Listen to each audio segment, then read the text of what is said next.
মুসলমান হইয়া হিন্দুর দুর্গা পূজায় কিভাবে গেলা? আরে তোমার কি হয়ে গেল? তোমার কি লজ্জা শরম তুমি দয়ে ফেলে দিয়েছো? তোমার কি কোনো লজ্জা শরমও নাই? তোমার কি কোনো লজ্জা শরমও নাই? আবার কি সুন্দর বলতেছ, ধর্ম যার যার, উৎসব সবার। হাই রে মুসলমানেরা, হাই রে মুসলমানেরা, তোমার কি হয়ে গেল? আজকে গত কিছুদিন আগে যে কুরবানি গেছে, আপনাদের এই নরসিংদীর যারা হিন্দু তারা বোধ হয় আপনাদের লগে 2-4টা কুরবানি করছে। করছে? একটাও করে নাই, একটাও করে নাই। আপনাদের মাধবদী বাজারে ব্যবসা করে এরকম হিন্দু আছে না নাই? নরসিংদী বাজারে ব্যবসা করে এরকম হিন্দু আছে না নাই? মুসলমানদের সাথে তাদের ব্যবসা লেনদেন আছে না নাই? আরো জোরে বলেন, আছে না নাই? তাইলে আমার যখন কুরবানি আসলো তখন একটা হিন্দু তো একথা বললো না, তাদের সঙ্গে ব্যবসা করি, তাদের সঙ্গে সমাজ করে চলি, তাদের বাজারে বাজার করি, তাদের সঙ্গে লেনদেন করি, তাদের সঙ্গে উঠা বসা করি। তাইলে তো আমরা আমাদের যা সামনে কুরবানি যখন মুসলমানদের আসছে তখন ধর্ম যার যার, উৎসব তো সবার। তারা যখন কুরবানি করে তাদের সাথে আমরাও 2টা কুরবানি দেই। দিছে কোন হিন্দু? জি, আপনার জুমার নামাজ পড়তে বোধ হয়ে আসছে, ঈদের নামাজে তো যাইও, সবে বরাতে তো মোমবাতি দেয়। জি, আজ পর্যন্ত কোনোদিন মুসলমানদের উৎসব শবে বরাত একটা হিন্দু মসজিদে দেখার জন্য আসলো না। মুসলমানদের উৎসব শবে কদর একটা হিন্দু কোনোদিন চাওয়ার জন্য আসলো না। মুসলমানদের উৎসব রমজান মাসের রোজা একটা হিন্দু কোনোদিন তোমার সাথে সমাজ করার জন্য রাখলো না। একটা হিন্দু কোনোদিন তোমার ঈদের নামাজে আসলো না। একটা হিন্দু কোনোদিন তোমার সাথে জুমার নামাজে অংশগ্রহণ করলো না, তোমাকে দেখার জন্য পর্যন্ত আসলো না। তার কারণ হলো হিন্দুরা মনে করে এটা মুসলমানের উৎসব, আর তুমি মুসলমান হই হিন্দুর দুর্গা পূজায় কিভাবে গেলা? আরে তোমার কি হয়ে গেল? তোমার কি লজ্জা শরম তুমি দয়ে ফেলে দিয়েছো? তোমার কি কোনো লজ্জা শরমও নাই? তোমার কি কোনো লজ্জা শরমও নাই? আবার কি সুন্দর বলতেছ, ধর্ম যার যার, উৎসব সবার। হাই হাই হাই, ও মুসলমান যুবকেরা ভালো করে শোনো, ধর্ম যার যার, উৎসব সবার। তাইলে বিয়া যার যার, বউ তো সবার।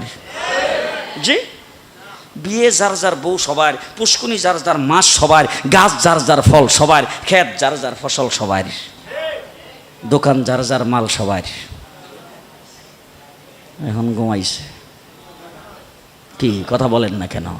তাহলে আমার দোকানের মাল যদি আমার হয়, আমার ক্ষেতের ফসল যদি আমার হয়, আমার গাছের ফল যদি আমার হয়, আমার গাছের নারিকেল যদি আমার হয়, আমি বিয়ে করলে বউ যদি আমার হয়, মুসলমান আমার পুষ্কুনির মাছ যদি আমার হয়, তাইলে ধর্ম যার, উৎসব তার। ধর্ম যার, উৎসব আরো জোরে, ধর্ম যার, উৎসব, ধর্ম যার, উৎসব তার। ও আমার ভাইরা, হিন্দুরা আমার দেশে যারা বসবাস করে তারা আমার দেশের নাগরিক ভাই। কি ভাই? নাগরিক ভাই। সুতরাং নাগরিক সুযোগ সুবিধা যেটা বুক করার সেটা তারাও বুক করবে। রাষ্ট্রের নাগরিক সুযোগ সুবিধা তারা বুক করবে। আমরা মুসলমানের দেশ, বাংলাদেশ সাম্প্রদায়িক সম্প্রীতির দেশ। আমরা কোনোদিন তাদের পূজাতে আক্রমণ করব না, তাদের কোনো অনুষ্ঠানে আমরা বাধা দিব না, তাদের ব্যবসা বাণিজ্যে বাধা দিব না, তাদের চলাফেরাতে বাধা দিব না, তাদের কোনো কার্যক্রমে বাধা দিব না। নাগরিক সমস্ত সুবিধা তারা বুক করে বাংলাদেশে বসবাস করবে। এইটা দেওয়ার জন্য যদি আমাদের কোনো যুদ্ধ জাহাজ করা লাগলে সেটাও আমরা করব। তবে মুসলমান কোনোদিন হিন্দুদের পূজায় যাইতে পারবে না। হিন্দু জীবন আমাদের কোনো পূজায় আসে না। ঠিক না বেঠিক? ঠিক না বেঠিক? হ্যাঁ, মুসলমান কি সুন্দর। আমার দেশের মুসলমানদের ছেলেপেলাদের পর্যন্ত আজকে গায়ে রং লাগানো হচ্ছে। মুসলমানদের ছেলেপেলাদের ছেলে মেয়েদের গায়ে রং দেওয়া হচ্ছে। তার কারণটা কি? বলে ধর্ম যার যার, উৎসব সবার। ধর্ম যার যার, উৎসব সবার। তাইলে তুমি যখন উৎসব করলা ঈদের দিন, তোমার ঘরে সেমাই পাক হলো, কোনো হিন্দুর ঘরে সেমাই কিনছে জীবনে? রাগ করতেছেন মনে? রাগ করতেছে? তোমার ঘরে যে তুমি সেমাই পাকাইলা ঈদের দিন হিসাবে, তোমার উৎসব হিসাবে, কোন মুসলমানের সেমাই পাক করা দেখা হিন্দু কোনোদিন সেমাই পাক করছে? কথা দিয়ে আসতে কোন করছে কোনোদিন? তাইলে মুসলমান তুমি বুঝতে পারলাম না, তুমি কিভাবে বৈশাখ মাসের 1 তারিখে ইলিশ মাছ কিনলা? আরে তোমার উৎসব তো হইল মহরম মাসের 10 তারিখ, তোমার উৎসব তো হইল ঈদের দিন, তোমার উৎসব তো হইল শবে বরাত শবে কদরের দিন, তোমার উৎসব তো হইল রমজান মাসের ইফতারের সময়, তোমার উৎসব তো হইল শুক্রবার দিন জুমার নামাজের সময়। তুমি এইগুলি পালন করবা। মুসলমান হিন্দুদের উৎসব হইল মুসলমান সেই বৈশাখ মাসের 1 তারিখ। হিন্দুর ঘরে ইলিশ মাছ পাক করে পান্তা ভাত দিয়ে ভাত খাইতে পারে, তুমি মুসলমান খেতে পারো না। ঠিক না বে ঠিক? তুমি কিভাবে মুসলমান হইয়া তোমার কি একটু লজ্জাও করলো না? তোমার কি একটু লজ্জাও করলো না? মদিনার রাসূল কি বলতেছে, মুসলমানেরা বাংলাদেশের ধর্ম যার যার উৎসব সবার, তোমরা যদি এই কথা বলে থাকো, তাইলে আমি যদি এই স্লোগানটা দিতাম মক্কাতে, তো আমি প্রেসিডেন্ট হয়ে যাইতাম। কাফেররা আইসা তো রাসূলকে প্রস্তাব দিয়েছেন, ঠিক আছে আপনার ধর্ম আপনার জায়গায় থাক, আমাদের ধর্ম আমাদের জায়গায় থাক, সুতরাং একটা কাজ করেন, আপনি একদিন করবেন আর আমরা একদিন করব। আপনি একদিন ইসলামের কাজ করবেন, আমরা সবাই আপনার সাথে থাকবো, আর একদিন আমরা মূর্তিদের পূজা করবো, আপনি আমরা লগে থাকেন। কথা এইটুক যদি করেন তাহলে বিনা বুড়ে প্রেসিডেন্ট। ঘুমো ধরছে না কিটা? বিনা বুড়ে, আপনার বুট দিয়ে বানাইতে হবে না, আবার রাত্রের বেলা বাক্স পরা লাগবে না, দিনের বেলা সেন্টারও দখল করা লাগবে না, এমনি আপনি প্রেসিডেন্ট। আল্লাহ রাসূল সাল্লাল্লাহু আলাইহি সাল্লাম কো, তোমরা তোমাদেরটা নিয়ে থাকো, আমি আমারটা লইয়া আসি। সুবহানাল্লাহ কয় না? জিন্দেগিতে কোনোদিন তোমাদের সামনে তোমাদের ধর্ম পালন করা তো দূরের কথা, তোমাদের সামনে মাথা নত করবো না, মাথা নত করবো না। শুধু তাই না, আল্লাহর নবী তার চাচাকে ডাক দিয়ে বলছেন, চাচা যত ধরনের প্রস্তাব হতে পারে, তবে শুনে রাখেন, আমার এক হাতে যদি সূর্য এনে দেওয়া হয়, আর বাম হাতে যদি চন্দ্র এনে দেওয়া হয়, আর গোটা রাজত্বের মালিক যদি আমাকে বানিয়ে দেওয়া হয়, তবু আল্লাহ পাক যে উদ্দেশ্যে আমাকে প্রেরণ করেছেন তার থেকে এক চুল পরিমাণ,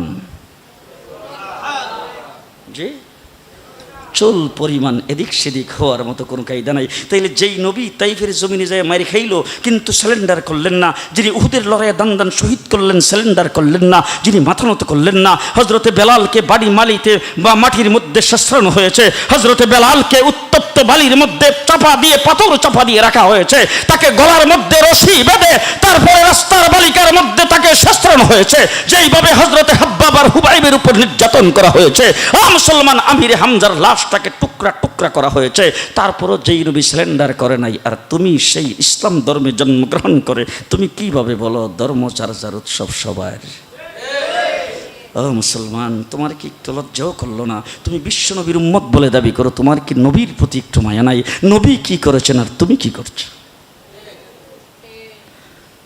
মুসলমানেরা, এই জন্যে সবচাইতে বড় জিনিস হলো ঈমান। সবচাইতে বড় জিনিস হলো ঈমান। আমাদেরকে উঠতে বইতে, ডাইনে বামে করট ফিরতে, কায়ের দিতে আমাদেরকে চিন্তা করতে হবে কোন জায়গায় গেলে ঈমান থাকবে, কোন জায়গায় গেলে ঈমান যাবে। ঠিক না বে ঠিক? ঠিক না বে ঠিক? পরিষ্কার কথা বলতে চাই, বাংলাদেশ শতকরা 94% মুসলমানের দেশ। এই দেশটা কিন্তু কেউ মনে মনে ভাবতেছে এই দেশের চতুর্দিকে যেহেতু মুসলমান নয়, এই দেশটা যেহেতু একটা চিপার ভিতরে আছে, এই জন্য যে কোনো সময় এই দেশটাকে বোধহয় গিলে ফেলা যাবে। পরিষ্কার ভাষায় বলে যাচ্ছি, ভালো করে মনে রাখেন, আল্লাহর নবীর মক্কি জিন্দিগিতে বাংলাদেশে ইসলাম আগমন করেছেন।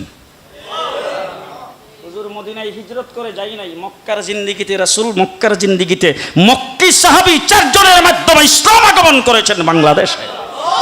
বাংলাদেশের ইসলামের গোড়া বড় শক্ত। শুধু তাই না, ভালো করে মনে রাখেন, আজকে আমরা ওয়াজ করি, আমিও একজন দেওবন্দি ওলামায়ে কেরাম আজকে সব জায়গার মধ্যে দ্বীনের কামে সেই আসে। ও আমার বাইরা, দেওবন্দ দারুল উলুম মাদ্রাসা আমাদের কেন্দ্র।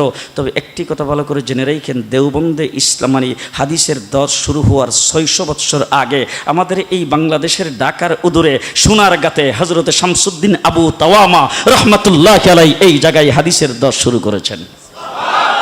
হাদিসের দর্শ এই বাংলাদেশে সর্বপ্রথম শুরু হয়েছে আজকের থেকে প্রায় 800 বছর আগে। বাংলাদেশে সর্বপ্রথম হাদিসের দর্শ শুরু হয়। মুসলমান, সেই বাংলাদেশ শতকরা 94% মুসলমানের দেশ। এই দেশে তোমরা জন্ম যার যার উৎসব সবার এই ধরনের স্লোগান দিয়া, তারপরে মুসলমানদেরকে হিন্দু আনি রুসুম পালন করে মুসলমানদের শিক্ষা সংস্কৃতি থেকে ইসলামকে মিটাইয়ে দিবে। পরিষ্কার ভাষায় বলে গেলাম, মনে রাখেন, বাংলাদেশ থেকে ইসলাম মিটাইতে যারা আসবে তারা মিটে যাবে, ইসলাম মিটবে না। ইসলাম বাংলাদেশ থেকে মিটাইবার শক্তি কারো নাই। তারা যারা আসবে ইসলাম মিটাইবার জন্য তারা মিটে যাবে। আহমদ শরীফ ইসলাম মিটাইবার জন্য আগমন করেছেন, তার জানাজার কবর বাংলার মাটিতে হয় নাই। দাউদ হায়দার ইসলাম মিটাইবার জন্য আসছে, বাংলাদেশে থাকতে পারি নাই। তসলিমা নাসরিন কোরআনের বিরুদ্ধে কথা বলেছে, আজকে জারুর বাড়ি আর চেয়ারের বাড়ি খাইতেছে বিভিন্ন জায়গায়। এটা বাংলাদেশ শতকরা 90% মুসলমানের দেশ। এই দেশে আমরা ইসলাম নিয়ে ঈমান নিয়ে বেঁচে থাকতে চাই। কি বলেন, চান কিনা? চান কিনা? চান কিনা? আল্লাহ কবুল করুক, সকলে বলেন আমিন, আর জোরে বলেন আমিন। ইসলাম নিয়ে ঈমান নিয়ে বেঁচে থাকতে চাই। পরিষ্কার ভাষায় বলতেছি, আরাকানও মুসলিম অধ্যুষিত ছিল, কাশ্মীর মুসলিম অধ্যুষিত, সেখানে নির্যাতন চলছে। সিরিয়া মুসলিম অধ্যুষিত, সেখানে নির্যাতন চলছে। আজকে জেরুজালেমে নির্যাতন চলছে, ইরাকে নির্যাতন হয়েছে, মুসলমান গুজরাটে নির্যাতন হয়েছে। বিভিন্ন দেশে মুসলমানদের উপর যেইভাবে নির্যাতন আসতেছে, আমাদের একদিক হলো পানি, তিন দিক হলো ভারত, চতুর্দিকে কাঁটাতারের ভেড়া। এমন একটি জায়গার মধ্যে বসবাস করতেছি। যদি আল্লাহ না করুক, মসজিদে বসে বলতেছি আল্লাহ না করুক, আল্লাহ না করুক, সকলে বলেন আমিন। যদি এমন কোনো পরিস্থিতি আসে আর আমাদের বুক বরাবর লাইফেলের বন্দুকের গুলি তাক করে যদি বলে ইসলাম ছাড়তে হবে, ঈমান ছাড়তে হবে, বেঈমান হইতে হবে, ওই সময়ে বন্দুকের গুলির সামনে বুক টান করে বলতে হবে আমরা মুসলমান। পারবেন? আমরা মুসলমান।